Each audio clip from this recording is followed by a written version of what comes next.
ธรรมคุณทูลวางไว้กลางใจเพื่อช่วยให้หูทั่วถึงชั่วดีสังฆคุณทูลไว้ในชีวิตเพื่อช่วยพิษปลดทุกข์เป็นสุขีด้วยบุญอภิวันอัญชรีสวัสดีโดยการนิรันดร์เทิน10 นิ้วกราบแนบใจไหว้สาปารมีธรรมในครูบาอาจารย์พระมหาเถรานุเถระท่านเจ้าคณะ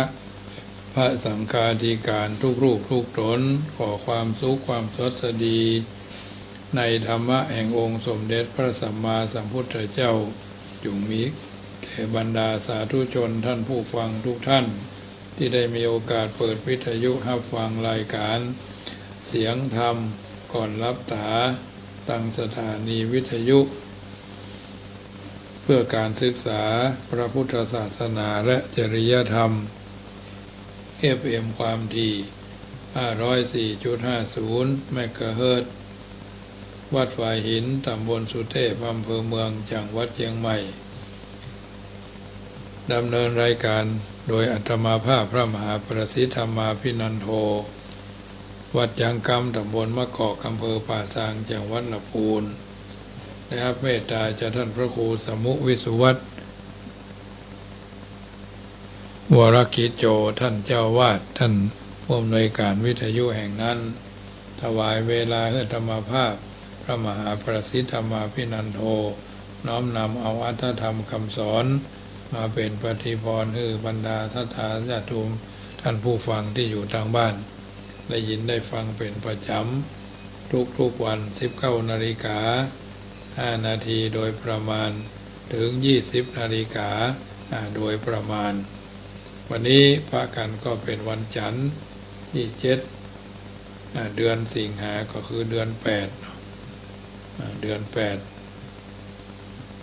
2566เดือน10เหนือแรม6ค่ำเนาะวันพุธนี่ก็7ค่ำวันฮือก็วันศีลแล้วนะพอแป๊บเข้าวัดสามมาได้7วันวันนี้เป็นวันที่7ภาระในหน้าที่ตลอดจนความรับผิดชอบต่างๆนานาที่เราได้กระทำบำเพ็ญให้เป็นไปก็คงจะดำเนินไปเรื่อยๆเนาะตามที่เรามีความปรารถนาดีในสิ่งต่างๆฉะนั้นเมื่อพร้อมกันแล้วเบื้องต้นนี้จะได้นำปาญาติโยมกราบพระไหว้พระโยขันแก้ว5โกฏากเป็นลำดับไปเนาะกราบ1กราบ2กราบ3กราบ4กราบ5อะระหังสัมมาสัมพุทโธภควาพุทธังภควันตังอภิวาเทมิกราบสวากขาโตภควตาธัมโมธัมมังนามัสสามิกราบสุปฏิปันโนภควโตสาวกสังโฆสังฆังนามามิกราบมาตาปิตุคุณังอหังวันตามิกราบคุณูปการีวันตามิกราบพระพุทธกราบพระธรรมกราบพระสงฆ์กราบระลึกถึงคุณพ่อคุณแม่กราบระลึกถึงคุณของครูบาอาจารย์ ต่อไปก็ตั้งอกตั้งใจโยขันแก้ว5โกฏากเป็นลำดับไปเนอโยพุทโธอันว่าพระพุทธเจ้าตนใดตนพระเสริฐโลกุตตโมตนพระเสริฐอุดมกว่าหมู่สัตวโลกอนันตัญญาโนอันมีญาณปัญญาที่สุดบ่ได้สันนิสิโนนั่งอยู่แล้วดีนักบ่หวั่นไหวแต่พยามารวราโพธิมูเลนั่งเนื้อแท่นแก้วแทบไกลก็ไม่มาโพตนบาเสริฐอันผจญแพ้สงครามอย่างใหญ่มารังยังพยามารสะเสนังยับรังเสนาลิพลมานากันจริงก็ได้ถึงแล้วสัมโพธิงยังพญาสัพพัญโยตยานทรัตหูใหญ่อย่าทำทั้งมวลอาหารนั้นว่าคาปันนามามีก่อนอบน้อมไว้โดยกาย วจีมโนตังพุทธังยังพระพุทธเจ้าตนนั้นแลโยมกะธรรมโมอันว่ามกะธรรมอันใดอันตังคีโกอันประกอบด้วยองค์8ประการสัมมาทิฏฐิอาทิโก อันมีสัมมาทิฏฐิเป็นต้นอริยปัตโตอันเป็นหนทางอันนี้ไกจะบาปอุจุกะมะโกอันเป็นหนทางเส้นซื่อบกฏบ่เลี้ยวโมฆะปะเวสายะเพื่อเข้าสู่นิพพานอันพ้นจากทุกข์ในวัฏสงสารจะนานางแห่งคนทั้งหลายโอติก็มีแลยังมกะธรรมโมอันว่ามกะธรรมอันใดอันประกอบด้วยองค์8ประการสัมมาทิฏฐิอาทิโกอันเป็นสัมมาทิฏฐิเป็นต้นอริยปัตโตอันเป็นหนทางนี้ไกจะบาปอุจุกะมะโกอันเป็นหนทางเส้นซื่อบกฏบ่เลี้ยวเพื่อเข้าสู่นิพพานนั้นพ้นจากทุกข์ในวัฏสงสารจะนานางแห่งคนทั้งหลายโอติก็มีแลอันว่ามกะธรรมอันใดอันประกอบด้วยองค์8ประการสัมมาทิฏฐิอาทิโกอันมีสัมมาสันติโยสังโฆโยสังโฆอันว่าพระสังฆเจ้าหมู่ใดอันบริสุทธิ์วิสุทโธอันบริสุทธิ์จากบาปราตะขินายโยอันควรฮับเอาทานอันพาเสดแห่งคนและเทวดาทั้งหลายสันตินทริโยอันมีอินทรีย์ทั้ง6ระงับปีนักสปะมราปะหิโนอันมีมละคือกิเลสละใดเสียแล้วอนาสาวโวอันหาอาสวะธรรมบ่ได้สมิธิปัตโตอันใดถึงแล้วยังความสำลิดทีบรมวรผู้เนหิเนเกหิโดยหมู่คนทั้งหลายอันมากโหติก็มีแลอาหังอันว่าคาปันนะมามีขอนบน้อมไว้ด้วยกายว่าจีตังสังฆังซึ่งพระสังฆเจ้าอาหังอันว่าคานามามีขอนบน้อมไว้พุทธังยังพระพุทธเจ้าตนดรัตหูใหญ่จะทำทั้งมวลคุณอาสาข้าลันตังอันมีผลบันดังหน้ามหาสมุทอาหังอันว่าคานามามีขอนบน้อมไว้ ธรรมังยังพระสัทธรรมเจ้ามุนีรายะเทสิตังอันพระพุทธเจ้าอักเทศนาอาหังอันว่าคาปันนามามิก่อนบน้อมไว้ธรรมังยังสังฆังยังพระสังฆเจ้ามุนีราชาสาวกังอันเป็นลูกศิษย์ฟังคำสอนแห่งพระพุทธเจ้าอาหังอันว่าคานามามิก่อนบน้อมไว้กรรมฐานะทายกาจะดิยังครูบาอาจารย์เจ้าอันเป็นกรรมฐานะทายกานิพพานามากุเทสกังอันสำแดงของแห่งนิพพานพุทธปูชาอันว่าขีญาอันใดปูชายังพระพุทธเจ้ามหาเตจามีเตจาอนุภาวะอันมากธรรมะปูชาอันว่าขีญาอันใดปูชายังพระสัทธรรมเจ้ามหาปัญญามีปัญญาอันมากสังฆปูชาอันว่าขีญาอันใดปูชายังพระสังฆเจ้ามหาโภคามีโภคาสัมปติเข้าของอันมากโหติก็มีแลมะยังอันว่าผู้คาทั้งหลาย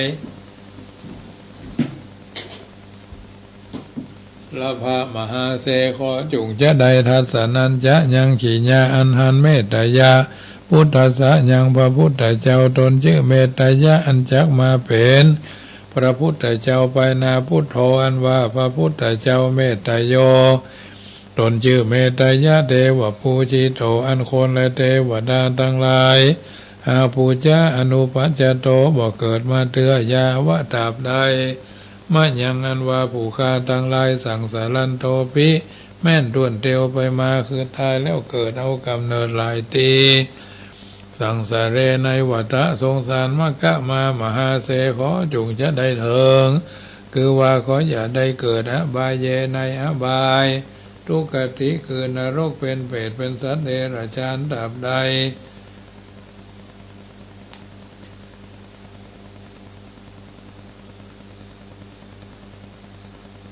ในอบายนรกคือเป็นเปรตเป็นสัตว์เดรัจฉานยาวะดับใดอิมินาตุปาบูภาราชาการวะกรรมเมนาโดยกรรมอันใดปูชาการวะโดยธูปโดยเทียน เข้าตอกดอกไม้นี่เธอ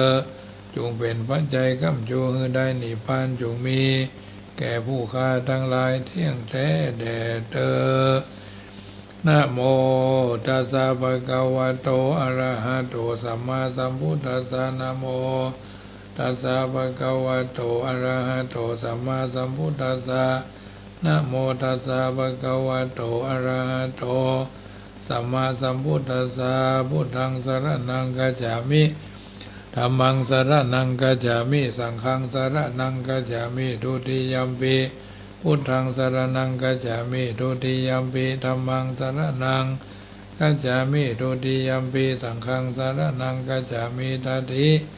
ยัมปิพุทธังสรณังคัจฉามิตติยัมปิธัมมังสรณังคัจฉามิตติยัมปิสังฆังสรณังคัจฉามิสรณกามนังพุทโธสัพพัญโยตยโนธัมโมโลกุตโรนาวะสังโฆมะคะภรโตจะอิเจตังรัตนัตยังเอตัสสะอนุภาเวนะสัพพะอันตรายโยวินาสันตุโนติปิโสภะคะวะอะระหังสัมมาสัมพุทโธวิชาจารณะสัมปันโนสุขโตโรกาวิโตอนุตตโรปุริสธรรมาสารติสัทธาเทวมนุษย์สานังพุทโธภควติสวากาโตภควตาธัมโมสันทิฏฐิโกอาการิโกเอหิปัสสิโกโอปนายิโกปัจจตังเวทิตาโพวินโยหิติสุปฏิปันโนภควโตสาวกสังโฆอุจุปฏิปันโนภควโตสาวกสังโฆยายาปฏิปันโนภควโตสาวกสังโฆสามิจิปฏิปันโนภควโตสาวกสังโฆยะติทังจัตตาริปุริสายุคานิอัตตาปุริสาภุคลาเอสะภควโตสาวกสังโฆอาหุนายโยปาหุนายโยตักขินายโยอัญชลี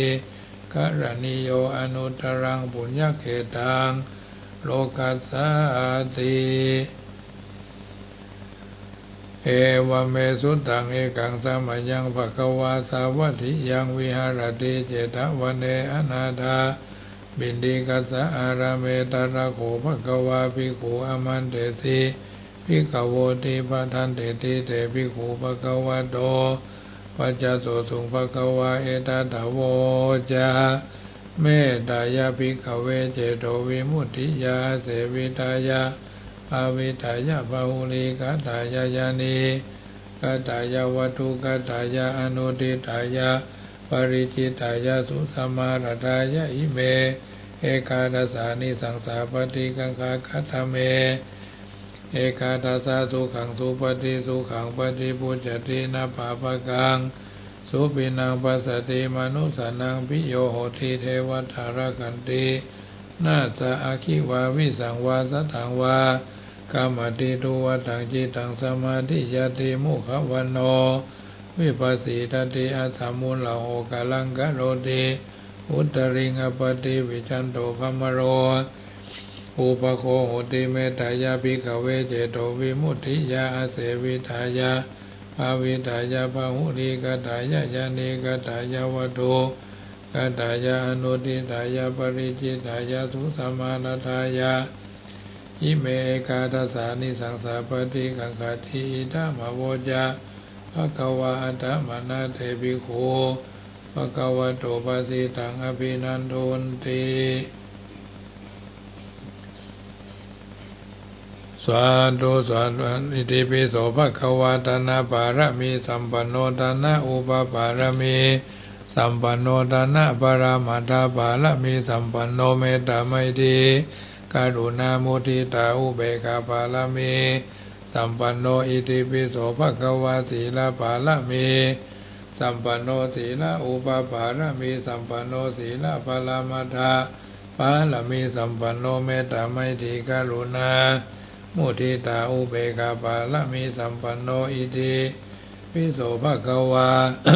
เนกขมาปาละมีสัมปันโน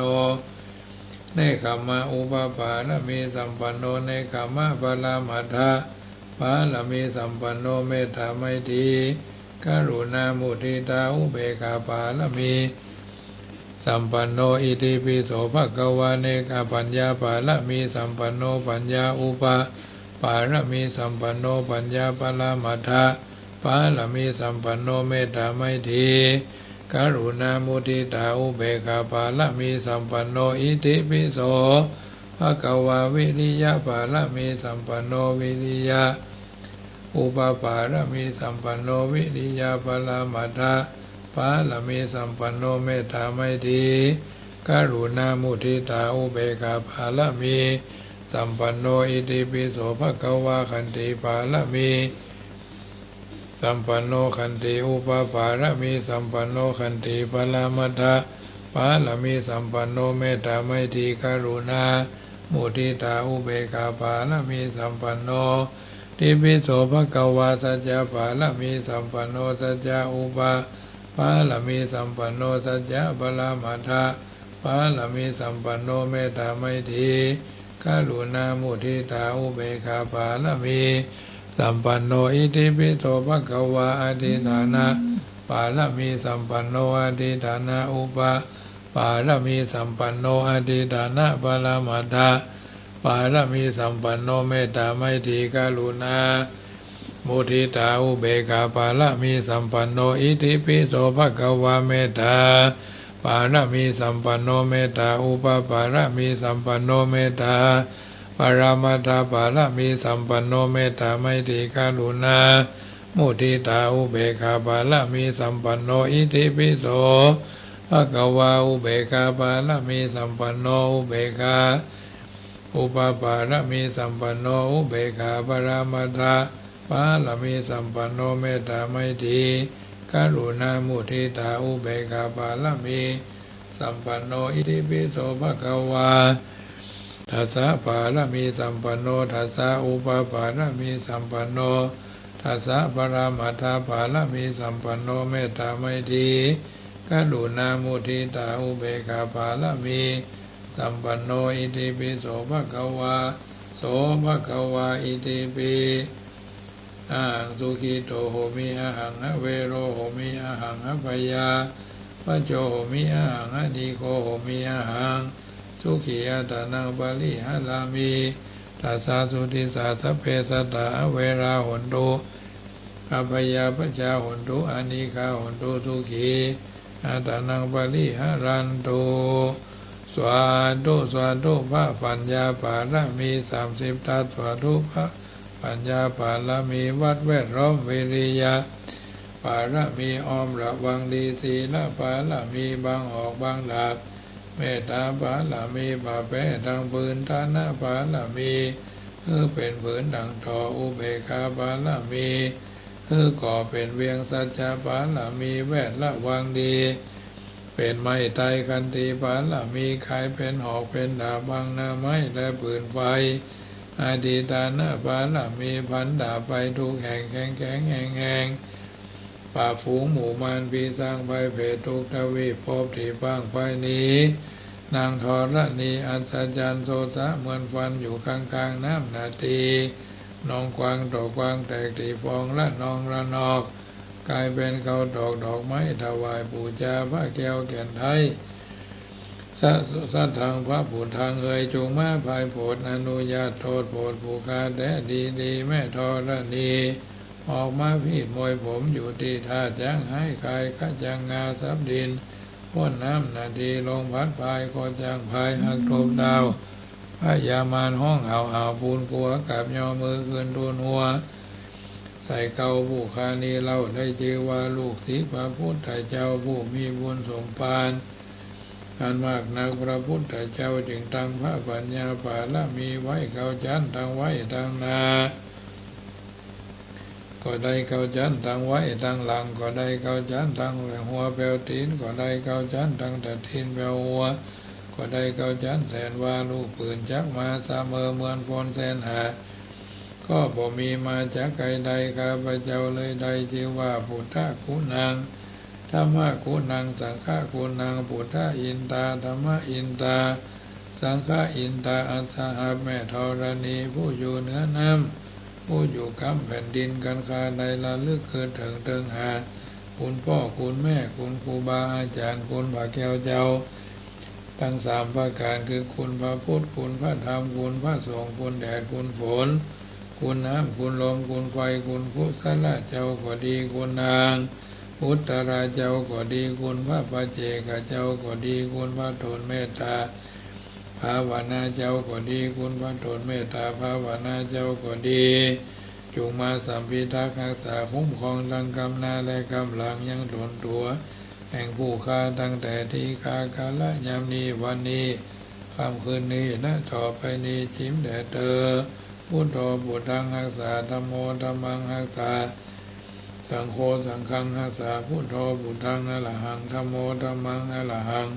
สังโฆสังฆังอรหังพุทโธพุทธังกันหะธัมโมธัมมังกันหะสังโฆสังฆังกันหะอายุวันโนสุขังพะลังเอาละญาติโยมสาธุชนคนดีทุกคนทุกท่านได้ยินได้ฟังการสังวาสสวดที่ยายพุทธคุณธรรมคุณสังฆคุณเป็นลำดับเรียบร้อยก็มอบเป็นปฏิพรกับบรรดาญาติโยมสาธุชนที่ได้ยินได้ฟังรายการนี้เป็นลำดับลำดาน้ำธรรมคำสอน 84,000 พระธรรมขันธ์เลือกเอาสิ่งที่เป็นมงคลผู้เอื้อนเจริญพรกับท่านสาธุชนที่ได้ยินได้ฟังรายการนี้ก็ถือว่าเป็นมงคลกับตัวกับตนทุกคืนเราก็จะได้อู้เอื้อนเจริญพรธรรมะหากพรรษาก็จะอู้เอาเรื่องทานศีลภาวนาในบุญทั้งหลายเหล่านี้มาปฏิครท่านผู้ฟังที่อยู่ทางบ้านได้ยินได้ฟังเมื่อแต่ละคืนก็ถือว่าเป็นส่วนหนึ่งการรักษาศีลเนาะพูดต่อกันไปหลายประการที่เขาได้ยินได้ฟังอาจจะได้ยินแล้วบัดชัดหรือบัดถนัดทางนี้ทางนั้นก็ฟังกันไปเรื่องของทานของศีลของภาวนาศีลนะคำว่าศีลได้แก่สภาพปกติสภาพเย็นสภาพสงบที่จะกล่าวในที่นี้ก็ด้วยคำว่าศีลมีที่สุดหมายถึงศีลย่อมมีสภาวะที่สิ้นลงไปหรือเสื่อมไปศีลจะมีสภาวะที่เสื่อมไปด้วยเหตุ4ประการก็คือศีลมีลาภเป็นที่สุดศีลมียศเป็นที่สุดศีลมีญาติเป็นที่สุดศีลมีอวัยวะเป็นที่สุดศีลมีชีวิตเป็นที่สุดคำว่าศีลมีลาภเป็นที่สุดได้แก่คนบางคนย่อมลวกสีขาบดตนรับไว้เพราะเหตุแห่งลาภ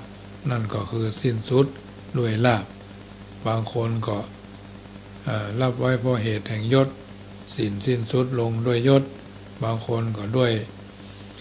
เหตุแห่งญาติก็จบลงด้วยญาติบางคนเป็นเหตุเพราะอวัยวะศีลก็สิ้นสุดลงด้วยอวัยวะศีลมีสิ้นสุดเพราะเหตุแห่งชีวิตก็สิ้นสุดลงด้วยเหตุแห่งชีวิตศีลที่สิ้นสุดหมายถึงลักษณะเป็นศีลขาดเป็นศีลทะลุเป็นศีลด่างพร้อยเป็นศีลที่บ่เป็นไทยที่ผู้รู้บัสรรเสริญมีที่เจือปนด้วยกิเลสตัณหาเป็นศีลที่ทำให้เกิดสมาธิเป็นศีลที่มีความบัดเสียใจเป็นที่ตั้งบ่มีความปราโมทย์เป็นที่ตั้งมีปีติเป็นที่ตั้งมีปัสสัทธิสุขเป็นสมาธิเป็นที่ตั้งเป็นไปเพื่อความเบื่อหน่ายเป็นไปเพื่อความคลายเป็นไปเพื่อความดับและบ่เป็นไปเพื่อความสงบบ่เป็นไปเพื่อความรู้ยิ่งเป็นไปเพื่อความรู้ดีนั่นก็คือบ่เป็นไปเพื่อพระนิพพานเหล่านี้ชื่อว่าศีลมีที่สุดศีลบ่มีที่สุดก็ได้แก่สภาวะปกติสภาวะเย็นสภาวะสงบที่จะกล่าวในที่นี้ก็คือศีลบ่มีที่สิ้นสุดหมายถึงว่าศีลย่อมมีสภาวะบ่มีที่สิ้นสุดหรือศีล หรือบ่เสื่อมไปศีลจะมีภาวะที่บ่เสื่อมไปเพราะเหตุ5ประการก็คือศีลบ่มีลาภเป็นที่สุดศีลบ่มียศเป็นที่สุดศีลบ่มีญาติเป็นที่สุดศีลบ่มีอวัยวะเป็นที่สุดบ่มีชีวิตเป็นที่สุดศีลบ่มีลาภเป็นที่สุดได้แก่คนบางคนล่วงละเมิดบทที่ตนรับไว้เพราะหันแก่ลาภเพราะหันแก่ยศเพราะหันแก่ญาติเพราะหันแก่อวัยวะเพราะหันแก่ชีวิตคำว่าศีลบ่มีที่สิ้นสุดก็คือลักษณะศีลบ่ขาดบ่ทะลุบ่ด่างพร้อยตรงกันข้ามทีนี้อานิสงส์ของศีลพระพุทธเจ้าของเฮาทรงแสดงอานิสงส์ของศีลไว้ในคัมภีร์อังคุตตรนิกายเอกทัสสกนิบาตว่าผู้มีศีลสมบูรณ์อันมีอุปนิสัยแห่งความบ่ร้อนใจบริบูรณ์มีเมื่อความบ่ร้อนใจมีอยู่ปราโมทย์ก็มีอุปนิสัยสมบูรณ์เมื่อปราโมทย์มีอยู่ปีติก็มีอุปนิสัยสมบูรณ์เมื่อปีติสมบูรณ์ปัสสัทธิก็อุปนิสัยปัสสัทธิก็มีอุปนิสัยสมบูรณ์สัมมาสมาธิก็มีอุปนิสัยสมบูรณ์ทีนี้ความหลุดพ้นและความเป็นอยู่ความรู้หันความหลุดพ้นก็มีความหลุดพ้นจากกิเลสทั้งปวงและความรู้หันซึ่งความหลุดพ้นจากกิเลสนั่นน่ะย่อมมีศีลเป็นที่ตั้งในเบื้องต้นมีสมาธิเป็นท่ามกลางมีปัญญาเป็นที่สุดกว่าจะสำเร็จวิมุตตินั้นต้องมีกุศลกรรมกุศลธรรมเกิดเป็นลำดับกันถึง10ลำดับคือศีลมีความไม่ร้อนใจความไม่บันเทิงความอิ่มใจความสงบใจความสบายกายสบายใจความตั้งใจมั่น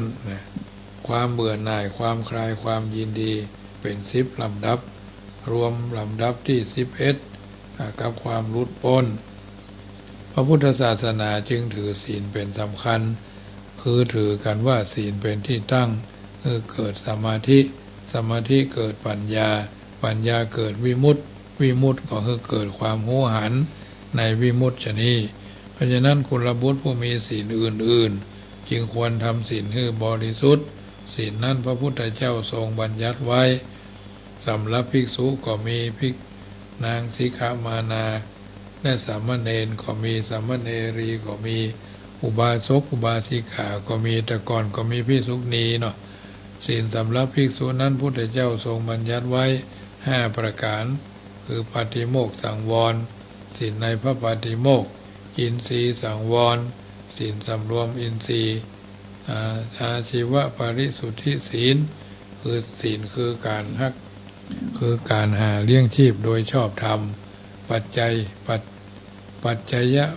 สันนิสิตศีลได้แก่ศีลคือการพิจารณาปัจจัย4ในขณะรับขณะบริโภคและขณะบริโภคแล้วในคัมภีร์วิสุทธิมรรคตั้งคำถามเรื่องศีลไว้4ข้อ1กิงสีลังคำว่าศีลได้แก่อะไรวิสัชนาตอบว่าศีลได้แก่เจตนาเจตสิกการระวังการบละเมิดข้อห้ามมีอธิบายว่าคำว่าเจตนาดีหมายถึงเจตนาที่งดเว้นจากความชั่วทำแต่ความดีแถมอย่างหนึ่งหมายถึงเจตนาที่ละอายอกุศลกรรมบทมีการฆ่าเป็นต้นคำว่าเจตสิกก็ดีหมายถึงการงดเว้นจากอกุศลกรรมบทแถมอย่างหนึ่งหมายความบอกเพ่งอยากได้ของผู้อื่นมาเป็นของตัวการบ่ปองร้ายการหันชอบหันถูกตามเหตุผลคำว่าระวังก็ดีหมายถึง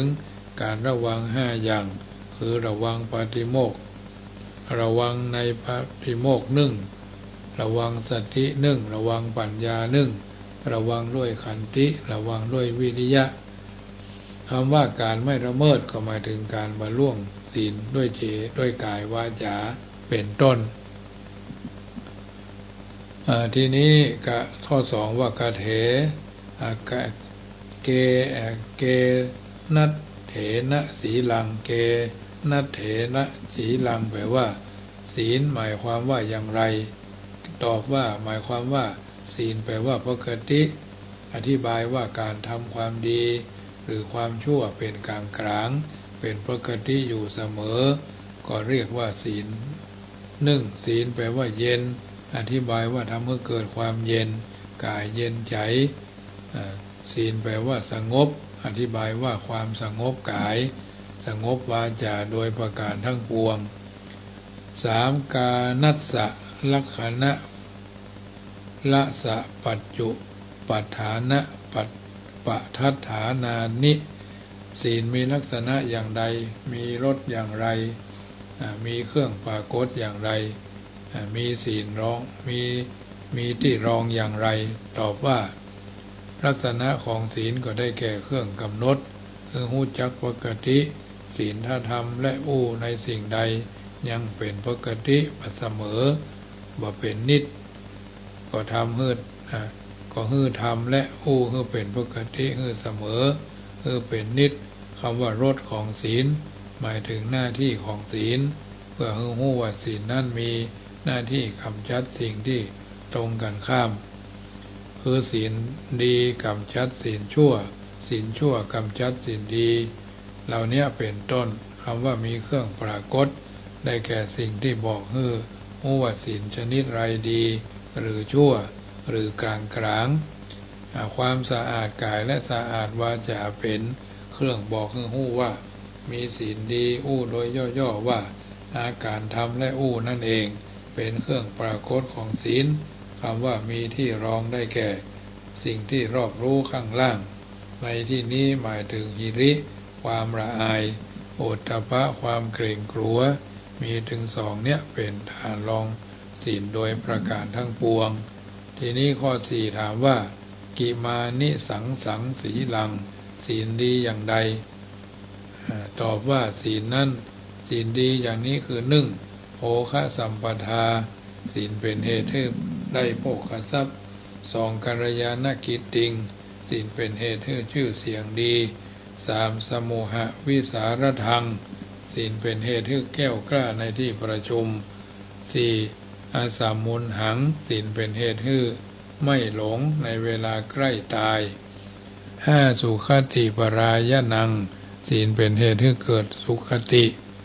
อานิสงส์ทั้ง5ประการนี้ย่อมมีแก่ผู้มีศีลย่อมมีแก่ผู้สมบูรณ์ด้วยศีลโดยแท้แถมประการหนึ่งในคัมภีร์วิสุทธิมรรคกล่าวไว้ว่าอานิสงส์ของศีลนอกจากที่กล่าวมาทั้งหมดในข้อที่4แห่งคำถามในวิสุทธิมรรคแล้วยังมีปรากฏเป็นพลานิสงส์แถมคือ1มัลละวิโสทนังศีลเป็นเครื่องชำระมลทิน2ปริหาปริราหะวูปะสมนังศีลเป็นเครื่องระงับความร้อน3สุจิคันทวายนังศีลเป็นเครื่องทำให้กลิ่นหอมฟุ้งไป4สักขะนิพพานะทิขมุปายังศีลเป็นเหตุให้ได้สวรรค์และนิพพาน5โสภาลังการะปัสสาทนังศีลเป็นเครื่องประดับอันงดงาม6พยวิธรรมังศีลเป็นเครื่องกำจัดภัย7กิตติชนะนังศีลเป็นเครื่องที่ทำให้มีชื่อเสียง8ปาโมชชังศีลเป็นสิ่งที่ทำให้ร่าเริงเพราะฉะนั้นท่านสาธุชนท่านผู้ฟังทั้งหลายควรมีชีวิตอยู่ด้วยศีลเมื่อชนอยู่ด้วยศีลชื่อว่ามีศีลเป็นที่เปิ้งหรือที่พึ่งเนาะดังที่พระพุทธเจ้าได้ตรัสไว้ในคัมภีร์ปัญจการนิบาตอังคุตรนิกายว่าสาสเนกุระพุทธานังปฏิฐานัตถิยังวินาแปลว่าที่เปิ้งแห่งกุลบุตรทั้งหลายในศาสนาเว้นศีลเสียแล้วเป็นอันบ่มีดังนี้อันนี้เรื่องของศีลก็จบลงไปต่อไปก็ภาวนาคำว่าภาวนาแปลว่าบุญสำเร็จด้วยการเจริญภาวนาหมายถึงเจตนาอบรมจิตให้ผ่องแผ้วให้ใสดังแก้วคัด ใสอย่างขันสังใสอย่างสังคัดเนาะสงบเยือกเย็นสุขุมคัมภีรภาพอุเบกขาเอกคตาเป็นต้นชื่อว่าภาวนาคำว่าสำเร็จด้วยการเจริญภาวนาเจตนาใดของผู้หันแจ้งซึ่งตาหูดังจมูกเนาะกลิ่น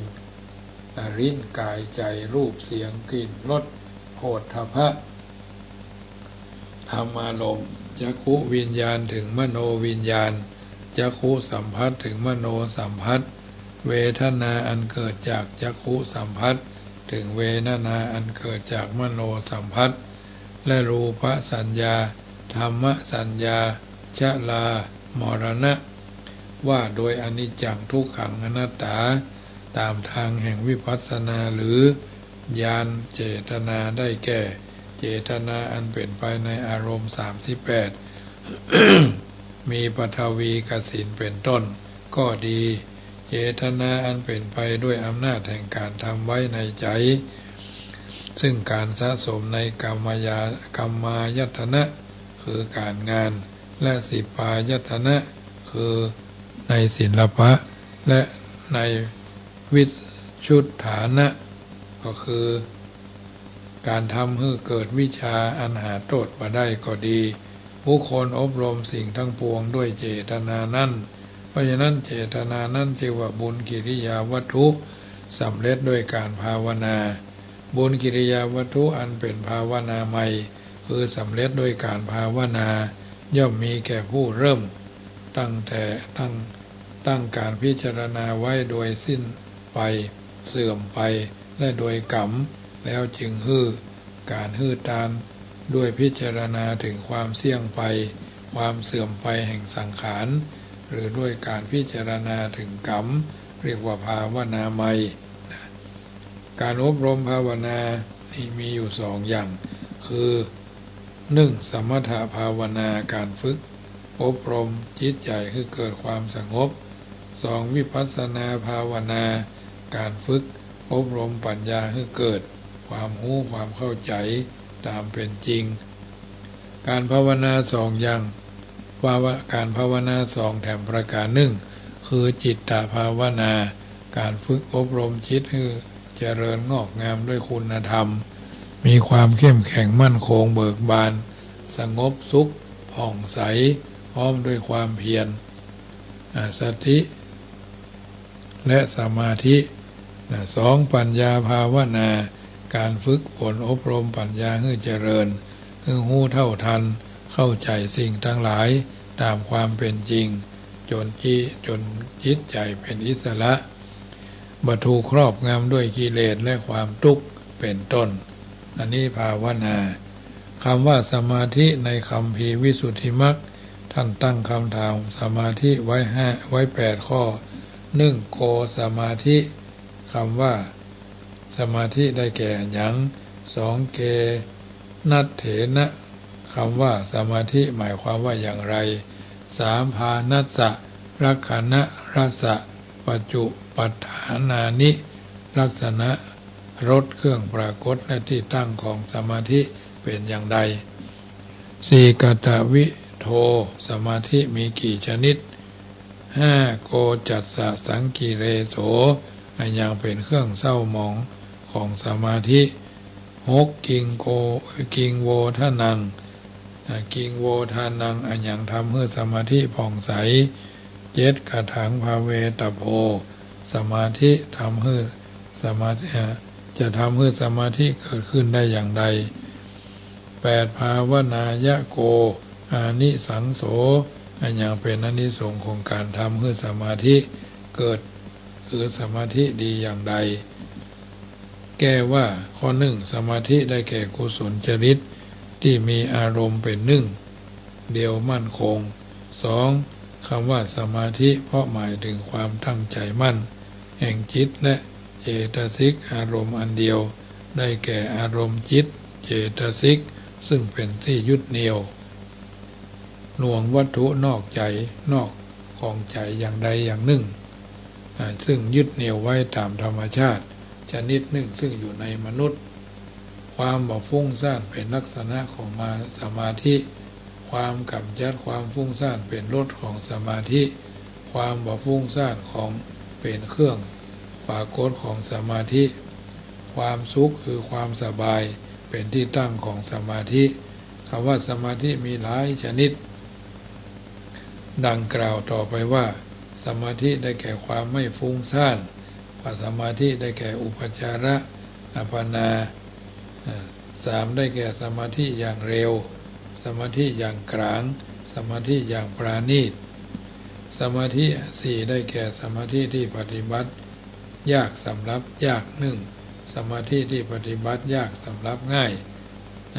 ง่ายสำหรับยากและง่ายสำหรับง่ายทั้งหมดทั้งมวลนี้เป็นเรื่องของภาวนาความแรงของมเนธรรมภาพได้อุเอิญเจริญปอนเฮอบรรดาท่านสาธุชนที่ฟังอยู่ทางบ้านเป็นอาหารใจนะทุกวาระโอกาสเราก็ได้ยินได้ฟังเรื่องของทานศีลภาวนามาถึงพันภาวนาแล้วฟังไปพิจารณาไปหลายๆรอบหลายๆครั้งซึ่งสิ่งต่างๆเหล่านี้ก็ถือว่าเป็นมงคลครับตัวครับตนเอาทั้งนั้นจะโยมทั้งหลายสมาธิศีลสมาธิปัญญาถ้าเราทำความเข้าใจแล้วก็จะทำเมื่อเราได้หูถึงอัตถะสาระของพระธรรมคำสอนในทางพระพุทธศาสนาเป็นลำดับลำดาไปเพราะฉะนั้นถือว่าทุกคนได้หูได้เข้าใจนำไปเป็นเครื่องพินิจพิจารณาเดินทางชีวิตเข้าใจในอัตในธรรมสิ่งต่างๆเหล่านี้เป็นสัจธรรมที่บัณฑิตผู้รู้ท่านค่อนไกลเอาไว้หลายร้อยปีมาแล้ว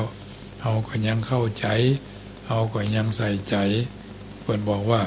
อันร่างกายบ่เที่ยงแท้ร้วนแปรผันบ่แน่นิ่งทุกสิ่งทรัพย์มันต้องตึกถึงความจริงที่ผูกพันต้องมีอันผันแปรบ่ยั่งยืนอันความพัดภาคของรักจิตควรได้คิดเป็นธรรมดาอย่าฝ่าฝืนทุกสิ่งไซร้ล้วนเปลี่ยนไปไม่ยั่งยืนดุจจะดังคลื่นกระทบฝั่งยังพังพินเมื่อประสบสิ่งไม่รักประจักษ์แท้พกอุราทุกตมไม่สมทวินหากรู้แล้วความเปลี่ยนแปลงแห่งชีวินความหมดสิ้นความทุกข์ใจจากวายปราณเพิ่นบอกเอาไว้ว่าสัตว์ในโลกาเกิดมาบอกแล้วสังขารแก่แล้วมันตึงบ่ไหวเปลี่ยนไปเตื้อนิดชีวิตจิตใจเนื้อตัวคิงใบพอในเหี่ยวด้านจากเนี้ยการยั้งการลวงการบ้านเป็นที่รำคาญเมื่อยล้าปวดหัวฟังตาสมองสั่งจ้าสันเตื้อเหมือนบ้าปาลาเอาของไว้ปุ้นจนเตียวเสาะหาว่าเมื่อตะวาเอามาไว้นี่มนุษย์คนเฮาเป็นเอาอย่างอี้เจลามีมาจั่วปบ40ลืมหน้า50ค่อยครบทบบวกเข้าลงลืมเป็นอย่างอี้แท้ไผบ่ต้องฝืนมาหนึ่งนังเป็นไปอย่างอี้อนิจจกรรมนำมาก้อนขี้หักทิศมาบีบคั้นอันว่าสังขารธรรมชาตินั่นมีในตัวหั่นเนินนายหนุ่มแก่ก็ลุผุไปจนตายเปรียบเหมือนตุงใจบนก้างเชือกห้อยถูกแดดถูกลมถูกแดดถูกฝนลมพัดเตื้อน้อยบุดหล่นลงดินย่อยยับหนุ่มแก่ทั้งหลายภัยเพียที่พับดับธาตุสี่เสี่ยงหมดไปสัตว์โลกเหล่านี้ย่อมสุดวิสัยมันจักเป็นไปตามกรรมขีดเส้นมีหมอมียาวิเศษบ่เร่นสุดจักเยียดาและไทยปางเมื่อเป็นคนทำบุญเอาไว้ก็เพื่อจะได้ผลดีจิตใจนั่นสดใสผ่องใสทำแต่ความดีละชั่วได้ชั่วและดีเป็นเหมือนเทียนใต้ติดตามโดยไปบ่ห่างถึงตัวเฮาตายมาลายม้วยมั่งยังมีสิ่งอันความดีเหลือฝากเอาไว้ในโลกโลกีว่าเฮายังมีดีไว้อวดอ้างจักไปสวรรค์ก็ควรสรรสร้าง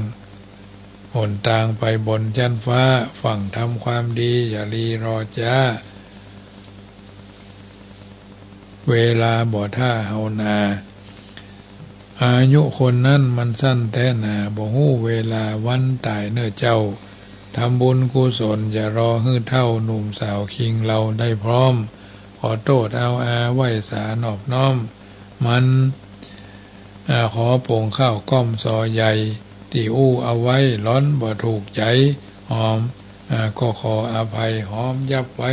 เสียเต้าอี้ก่อนและนายเฮ้ยอันเนี้ยญาติโยมท่านสาธุชนคนดีทุกคนทุกท่านได้ยินได้ฟังสิ่งละอันพันละน้อยอันเป็นอัฏฐสาระที่อาตมาภาพยิบยกยิบยื่นเอาท่านทั้งหลายได้พินิจพิจารณาอยู่ตลอดเวลาเนาะทุกๆรายการฟังไปก็เพลินกันไปเพื่อนบอกว่ากราบพระพุทธผู้สูงล้ำกราบพระธรรมผู้สูงเลิศกราบพระสงฆ์ผู้ประเสริฐรวมก่อเกิดเป็นพระรัตนตรัยกราบพระพุทธผู้สอนสั่งด้วยความหวังอย่างตั้งใจกราบพระธรรมซึ่งนำชัยด้วยดวงใจใสศรัทธากราบพระสงฆ์ผู้ทรงศาสตร์ด้วยมุ่งมา่ปรารถนากราบไตรรัตน์ฉัตรโลกาน้อมนอบน้อมบูชาจนชีวาวายเนาะอันนี้สัจธรรมความจริงประจำเมื่อค่ำยามคืนของวันจันทร์เริ่มต้นสัปดาห์วันพรุ่งนี้คณะสงฆ์อำเภอป่าซางและคณะสงฆ์จังหวัดลำพูนเพิ่นก็จะมีการประชุมกันเป็นประจำเดือนทุกแรม7 ค่ำของเดือนเนาะปีหนึ่งก็ประชุม4 ครั้ง4 คราวด้วยกันที่เป็นเจ้าอาวาสที่เป็นเจ้าสำนักที่พักสงฆ์ก็ส่วนมากก็จะไปประชุมกันส่วนเจ้าก็อำเภอไผ่อำเภอมันเนาะอำเภอไผ่อำเภอมันภาคเจ้าแล้วก็ฉันเพลแล้วก็ไปรวมกันที่วัดหอประชุมมหาจุฬาลงกรณราชวิทยาลัยซึ่งก็ทำเนียมประเพณีพระเจ้าประสงค์ก็ได้ทำกันมาทุกครั้งเนาะมีโอกาสก็ไปพระเจ้าประสงค์ก็บ่ควรจะขาดบ่ควรจะลาเพราะถือว่าหน้าที่คือความรับผิดชอบที่จะต้องใส่ใจสนใจอยู่เป็นประจำหน้าที่คือความรับผิดชอบที่เราจะต้องใส่ใจสนใจก็เป็นสิ่งที่บกพร่องในหน้าที่บัลละเลยในหน้าที่เนาะวันประชุมกันเนืองนิดพร้อมกันประชุมเลิกก็พร้อมกันเนาะตั้งอยู่ในศาลาแห่งหลักแห่งสารานิยธรรม6สำหรับปี2566นี้กฐินวัดจังกรรมก็จะมีวันที่12 พฤศจิกายนเนอะวันที่12 พฤศจิกายนและปีนี้พระเจ้าประสงค์ก็อยู่จำพรรษาครบจำนวน5 รูป6 รูปไปละ6 รูปเพราะมันมีสำนักพร้อมที่จะรับกฐินท่านสาธุชนทำบุญทอดกฐินแล้วไม่ด่างพร้อยนะไม่เดาะไม่ใช่ว่ากระท่อนกระแท่นทุกเจ้าต้องมีครบ5จึงจะสมบูรณ์แบบการรับกฐินไม่ใช่ว่าเมื่อใดก็เป็นคณะภูรกะอย่างนั้นเพราะอย่างบางเถื่อบางครั้งเจ้าวาดก็บ่ฟักไฟบ่ใส่ใจในสิ่งที่จะดึงเอาคนนั้นเข้ามาสู่การสวดกลางภาคกลางพรรษาเนี่ยญาติโยมก็ได้สวดมนต์พระเจ้าพระสงฆ์ก็ได้ทบทวนบทสวดมนต์เริ่มตั้งแต่โยจักคูมาสัมพุทเทนะโม8 บทยานีการณีเนาะตลอดจนธรรมจักรอาทิตย์อนัตธรรมนิยามมาติกาอภิธรรมเนี่ยซึ่งก็ถือว่าเป็นธรรมเนียมที่พระเจ้าพระสงฆ์จะต้องทบทวนบทเรียนของตัวเก่าญาติโยมก็เหมือนกันไปวัดไปวาบางท้องที่บางวัดปอจานเพิ่นมาเอาก็พร้อมใจกันว่าไปเหียคือมันพร้อมๆกันเนาะตั้งละปูนตั้งป่าซางนี่เพิ่นจะมีการโยงถวายเข้าพระพุทธแล้วก็โยงเข้าบาตรพระเจ้าพระสงฆ์ก็จะนำสวดมนต์สักพอหอมปากหอมคอเนาะเสร็จเรียบร้อยก็จะได้ใส่บาตรก็สมาทานรับศีลแล้วก็ฟังเทศเสร็จก่อนจะพี่บ้านก็เวียนเทียนกันอยู่เป็นประจำอันนี้ถือว่าเป็นกิจกรรมงานทางวัดทางวาแต่ละวัดแต่ละวาก่อนนำมาเอิญเจริญพรบรรดาญาติโยมทุกคนทุกท่านเนอะ ค่ำแรงวันนี้สมสมัยได้เวลาขอนำรายการจากท่านไปก่อนเนอะรัตนัตยานุภาเวนะรัตนัตยเตชะสาพุทโธบังซ้ายธัมโมบังขวาสังโฆบังกายาอะระหังบังเกสาอะระหังพุทโธนะโมพุทธายะอายุวันโนสุขังปะลังขอเจริญพรเหมือนจิตของท่านพระอาจารย์มั่นเพราะฉะนั้นเวลาเกิดข้อข้องใจติดขัดขึ้นมาในจิตท่านพระอาจารย์มั่นไปกราบเรียนถามท่านพระอาจารย์สาวก็ตอบ